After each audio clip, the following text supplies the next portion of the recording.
Example 7.20. The ratio of the volume of two cone is 2:3. Volume order ratio கொடுத்துட்டாங்க. Find the ratio of the radii if the height is second cone is double the height of the first.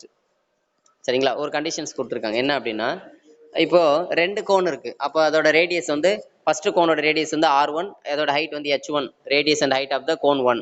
அதே மாதிரி R2, H2 be the radius and height of the cone 2. சரிங்களா? Okay.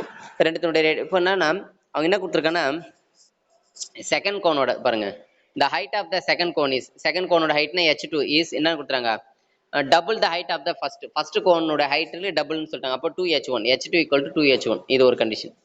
சரி, அதுக்கடுத்து அவங்க என்ன கொடுத்துருக்காங்கன்னா, அந்த வேல்யூம் வந்து வேல்யூம் 1 வேல்யூம் 2 கோனோட ரேஷியோ வந்து 2:3. சரி, அதுக்கான ஃபார்முலா முதல்ல அப்ளை பண்ணிடலாம். 1/3 pi R1 square H1 divided by 1/3 pi R2 square H2. இதான் வந்து ஆக்சுவலாக வேல்யூம் 1 வேல்யூம் 2, அதாவது கோன் 1 கோன் 2க்கான வேல்யூம் ஃபார்முலா ஈக்குவல் டு 2:3. இப்போ இதில் எதெல்லாம் கேன்சல் பண்ணலாம்னா 1/3 1/3 பை கேன்சல் பண்ணிக்கலாம்.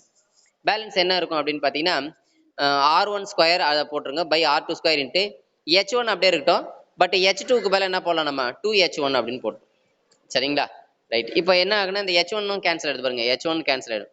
அப்போ பேலன்ஸ் இருக்கிறதுனா R1 square by R2 square, அந்த 2வை கிராஸ், இந்த பையில் இருக்கிற 2வை கிராஸ் பண்ணின்னு வச்சுக்க, ரைட் சைடில் 2/3 கிராஸ் பண்ணால் 4/3 ஆகிடும். அவ்வளோதான். சரிங்களா? பாருங்க, R1 square by R2 square equal to 4/3. நமக்கு R1 பை R2 தான் வேணும். அப்போ ஸ்கொயர் அந்த பக்கம் போனால் ஸ்கொயர் ரூட் ஆகிடும். அப்போ 4க்கு ஸ்கொயர் ரூட் எடுத்தா 2, 3க்கு வந்து √3 வச்சுக்கிறோம்.